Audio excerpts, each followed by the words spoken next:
और जब अपनी जरूरत आई वॉशिंग मशीन में डाल के उनको धुला साफ कर दिए। मतलब बीजेपी में कोई दुर्नीति नहीं है। अरे सबसे बड़ा दुर्नीतिबाज भारतवर्ष का प्रधानमंत्री नरेंद्र मोदी है, जो भारतवर्ष के अंदर में नोटबंदी करके भारतवर्ष के अंदर 180 नौजवानों के मौत के घाट उतार दिया। अरे जो देश का गद्दार प्रधानमंत्री अपने राज्य में देश का एक अभिन्न अंग है, जो विदेश उस समय विदेश घूर रहा है, दिल्ली पानी के अंदर में बहाव में बह रहा है, बम्बई पानी में बह रहा है, लेकिन अपने देश के अंदर में नहीं जा रहा है, वो बाहर भाग जा रहा है। और मणिपुर में 2 औरतों को नंगा घुमाया जा रहा है, उसके लिए सिर्फ 6 सेकंड बात कर रहा है और दूसरे राज्य के बारे में राजनीति कर रहा है। ऐसा भ्रष्ट प्रधानमंत्री से भारतवर्ष के लोगों का विश्वास उठ चुका है। ममता बनर्जी ने पहले ही घोषणा कर दी कि कर्नाटक में बीजेपी हार रही है। भारतवर्ष के लोगों ने देखा कि वो वहां पर हार गए। आज ममता बनर्जी ने कहा है कि भारतवर्ष के अंदर से मोदी का विदाई होने जा रहा है, तो मैं समझता हूं भारतवर्ष के लोग इस बात को विश्वास करेंगे कि जो ममता बनर्जी बोलती है वो करके दिखाती है। आने वाले दिन से मोदी की विदाई होगी और इंडिया जीतेगा, इंडिया जीतेगा। कहने चाह रहे हैं ये सरकार तो कोई काम करना ही जानती नहीं है, सिर्फ एक ही काम जानती है, वो ईडी सीडी मीडिया कुछ मीडिया लोग को अपने बस में करके ये चाहती है कि भारतवर्ष के लोगों को बरगला दिया जाए। लेकिन भारतवर्ष का आँख खुल चुका है। हमारी नेत्री ने साफ कहा है कि अभी इंडिया के नाम से हम लोग को सभी लोग जाने जाएंगे।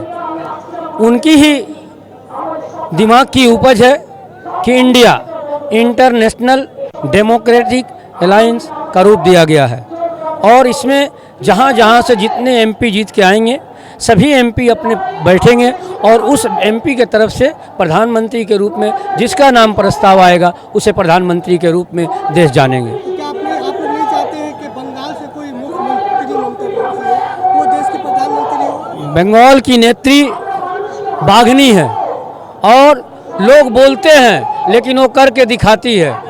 तो अभी से हम लोग ये बात घोषणा कर दे रहे हैं कि पश्चिम बंगाल से जो लोग भारतीय जनता पार्टी को 3 बार दौड़ा दी, दिल्ली का रास्ता दिखा दी, आने वाले दिन में पश्चिम बंगाल से हमारे इतने एमपी जीतेंगे कि पूरे भारतवर्ष के लोग कहेंगे ममता लाओ देश बचाओ। भाजपा कह रही है कि इंडिया का लड़ाई भारत से होने वाला है 2024 में। उन लोगों ने नामकरण के बारे में बोला है कि नामकरण चेंज, वो जब नामकरण चेंज करे तो उनके लिए खूब अच्छी बात। और जब विरोधी लोग नामकरण चेंज करें, जिस भारत में आज राज कर रहे हैं, जिस इंडिया में राज कर रहे हैं, उस इंडिया के बारे में अगर सोच आपकी ऐसी है तो आपका ऐसा भ्रष्ट आदमी कोई नहीं है। जैसे दुर्नीति के मामले में आज से 3-4 महीना पहले, 6 महीना पहले भारतवर्ष के लोगों ने देखा महाराष्ट्र की घटना, महाराष्ट्र का ड्रामा। छगन भुजबल को 6 महीने के अंदर में जेल में रखा गया। क्यों? कि वो दुर्नीतिग्रस्त। अजीत पवार को 25,000 करोड़ रुपए का घोटाला का बाज बोला गया। आपको प्रफुल्ल पटेल के बारे में यही बात कही गई और जब अपनी जरूरत आई वॉशिंग मशीन में डाल के उनको धुला साफ कर दिए। मतलब बीजेपी में कोई दुर्नीति नहीं है। अरे सबसे बड़ा दुर्नीतिबाज भारतवर्ष का प्रधानमंत्री नरेंद्र मोदी है, जो भारतवर्ष के अंदर में नोटबंदी करके भारतवर्ष के अंदर 180 नौजवानों के मौत के घाट उतार दिया। उससे बड़ा दुर्नीतिबाज। लेकिन भाजपा समर्थक ये भी कह रहे हैं कि कुछ भी कर लें आएगा तो मोदी ही। उनकी ये सोच महाराष्ट्र नहीं, उनकी सोच थी हिमाचल प्रदेश में। हिमाचल प्रदेश में बोले समझ लें पूरे भारतवर्ष के उनके राज्यपाल राज्याभिषेक नड्डा जी हैं सभापति, ये बात आपको मालूम है, नड्डा जी है। नड्डा जी के प्रदेश में 90% हिंदी भाषा भाषी लोग हैं, 45% जो एक सर्विसमैन है मिलिट्री के वो लोग हैं। यही बात नड्डा जी हिमाचल प्रदेश में भी कहे थे, लेकिन वहाँ के लोगों ने उनको धक्का देके बाहर कर दिया। यही आने वाला दिन इंडिया का नज़र होगा। दूसरी बात, इसका नज़र कर्नाटक में भी देखा गया। ममता बनर्जी ने पहले ही घोषणा कर दी कि कर्नाटक में बीजेपी हार रही है। भारतवर्ष के लोगों ने देखा कि वो वहां पर हार गए।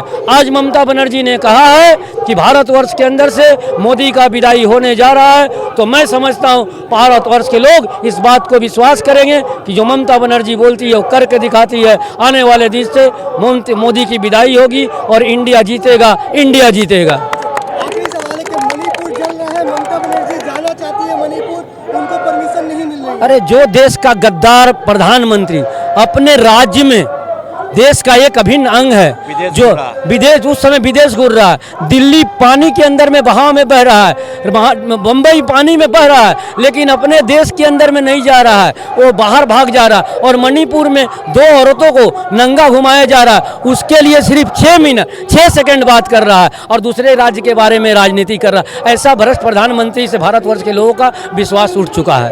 स्मृति ईरानी ने कहा है कि मामला अंडर कंट्रोल में है, कानून के तहत कार्रवाई होगा। 29 दिन से क्या झक मार रही है? जब 200 लोग मारे गए, 20,000 लोग घर छोड़ दिए, तब क्या सो रही थी? मणिपुर पर अब तक सरकार की तरफ से कोई ठोस कदम नहीं उठाया। यही तो बात हम कहने चाह रहे हैं। ये सरकार तो कोई काम करना ही जानती नहीं है, सिर्फ एक ही काम जानती है, वो ईडी सीडी मीडिया कुछ मीडिया लोग को अपने बस में करके ये चाहती है कि भारतवर्ष के लोगों को बरगला दिया जाए, लेकिन भारतवर्ष का आंख खुल चुका है। मणिपुर के मुख्यमंत्री को क्या रिजाइन देना चाहिए? बिल्कुल, वो तो रिजाइन दे चुके थे। अच्छा। आपको संवादिक हैं, आपको पीएम मोदी कह नहीं रही है। आपको ये बात जानकारी होनी चाहिए।